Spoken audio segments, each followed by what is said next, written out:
Kassandra, like Ezio, come with her own special ed system that gives her multiple playstyles.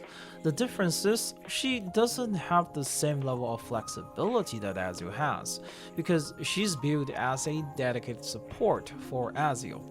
She can boost his follow-up and ultimate playstyles damage potential by over 50%, but if you slot her into another team, her performance drops off significantly, often below Mercuria or Flutter Page, until she gets her buff upgraded at P2 and P4. The first thing to know about her is the force field she has. While Kassandra has 3 different force fields, you can only have one active. The one you raise to rank 3 will be the one that's active, while the other converts into self-buff for her. The force field will ramp up when the team triggers Assassination, which grant her guidance of 3 gods. Normally, you need 5 Assassination to max it out, but if you got another assassin on the team, it only takes 3. Keep in mind, these buffs are about 33% weaker for non-assassins. Next is her debuff, Lethal Injury. On paper, it sounded strong, but in practice, it's weaker than expected. The problem is, whenever a non-assassination attack hit, that attack converts into assassination but also burns the stack. That means only supports who never attack can really help maintain it. And even then, it's usually not worth it compared to other options. On top of that, Assassination's final damage bonus scale of crit tech difference, which most characters simply don't have at Ezio and Kassandra's level. Realistically, the main use of Lethal Injury is to trigger more assassination procs. This procs speed up Ezio's Master Assassin ramp up and Kassandra's Guidance of 3 Gods. There's also a much bigger synergy tied to this debuff, which we'll get into later. The last core mechanic is her Adrenaline system, which replaced Moxie. She can get Adrenaline at the start of the combat, at the beginning of the turn, and also with her skill 1. At 10 Adrenaline, she gets her ultimate and reset it to 0. She also gets some extra on the way there, Sparta Kick at 2 Adrenalines, which stuns the target, and Rain of Destruction at 6 Adrenaline, which is a simple AoE attack. The 2 meta playstyle we are going to be looking at use almost the same setup, with the only real difference being which rank 3 skill you decide to take. Since the first 2 Assassin and Hunter upgrades are always a part of the build anyway, let's start with those. The Assassin upgrade disables Kassandra's special skill, which actually works out for us, because the stunning her kit clashes with Ezio. He wants enemies to attack so he can counter more often. This upgrade also turned both skill 1 and skill 2 into assassination by default, which ties directly into several of her synergies. The Hunter's upgrades make her 2 base skill apply extra stacks of lethal injury. Her force field also gets a massive buff from it. It now gives every assassination attack bonus on hit damage. Unlike Flutter Page's on hit, which scales from her own stats, Kassandra's scales with attacker instead. In practice, it works almost like a Villas buff, directly increasing the attacker's multiplier and pushes the damage through the roof. Before we are moving into the actual playstyles, let's do a quick recap. With these upgrades, her skill 1 now generates 1 adrenaline and applies a stack of lethal injury to 2 enemies, while skill 2 applies 2 stack to a single target. And with both of them now counted as assassinations, they will no longer consume lethal injury. For the follow-up playstyle, we'll be maxing out the Hunter tree. The force field from this build gives 25% crit rate and 81% crit damage. For non-assassins, it drops to 15% crit rate and 54% crit damage. On top of that, her force field's on-hit damage gets supercharged, jumping from 50% up to 125%. And here's where things get even wilder. You are almost always pairing her with Flutter Page, and Flutter Page's force fields add bonus damage based on the crit rate and crit damage of the attacker, which stack perfectly with Kassandra's buff.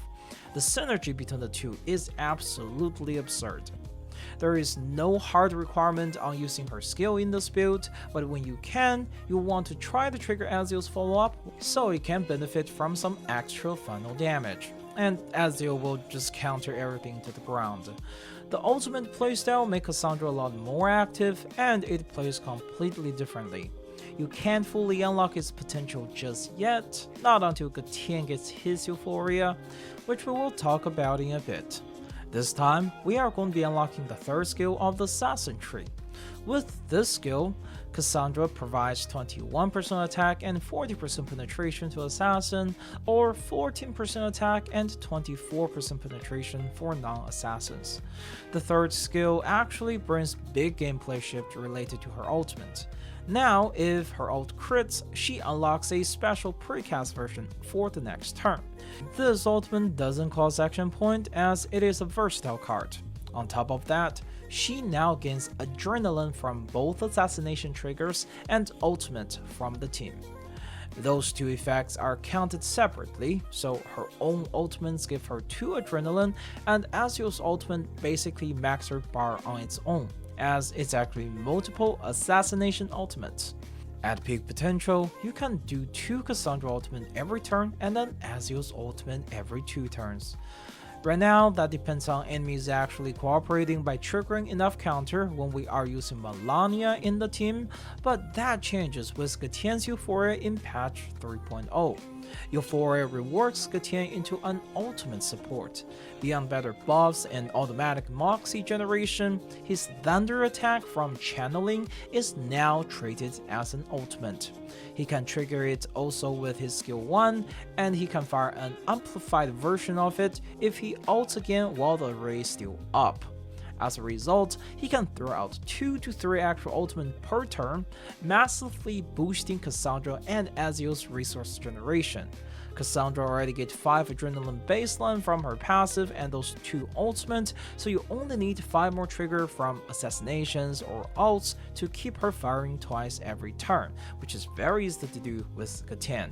And with Kassandra's double ultimate and Gatien's thunder attack, Ezio will also always get his maximized ultimate every 2 turns relatively easily. I do recommend still going with weapons that give Ezio first synchronization each turn to ensure he still gets his ultimate every 2 turns even if bad rotation happens.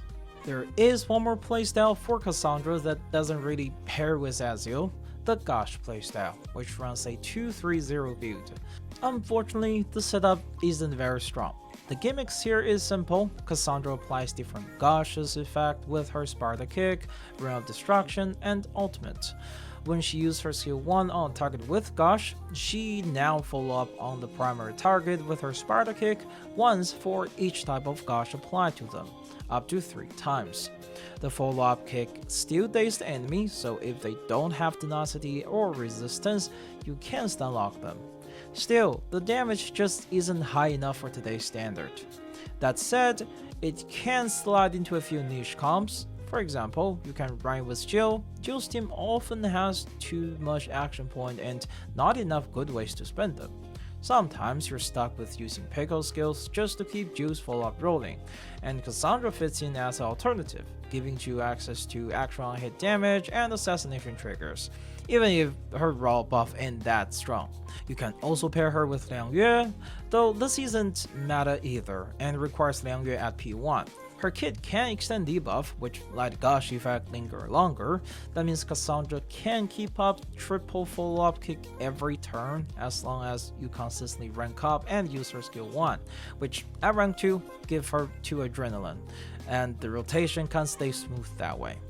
For her build, here is the resonance. You can just copy it with the code provided. For Psycube, her signature is the best choice, since it gives the entire team a solid damage bonus. But if you only care about maximize her personal damage, you can run Ezio's signature instead. Her portraits are quite a mixed bag. P1 is basically useless, the only thing it adds is some actual adrenaline, which is really only relevant for the Gosh playstyle. P2 and P4 are the big ones that significantly boost her buffing power, and with them, she can bring her buffing capability of non-assassin up to the same baseline as other top supports. P3 is more niche and mostly affecting the ultimate playstyle, since she is casting 2 ults per turn, the damage increase stack up really fast. It also affects the Gosh playstyle as well, since you're going to be doing a lot of Sparta kicks. P5 looks deceivingly weak, but it actually is also very good because it greatly amplifies her unhit effect, which translates into a decent overall team damage boost. And that's basically Kassandra in a nutshell. She's pretty straightforward to play and really pairs well with Ezio. Together, they bring Ezio's team right up on par with other meta squad right now, like Impromptu's Incantation. What do you think of her design though? Do you like that she's specialized but powerful, or would you rather she had more flexibility outside of Ezio comps, even if she's a bit weaker? Leave your thoughts in the comment down below, I'd love to see them. And as always, this has been SteamButNex, thanks for watching, and I'll see you in the next video.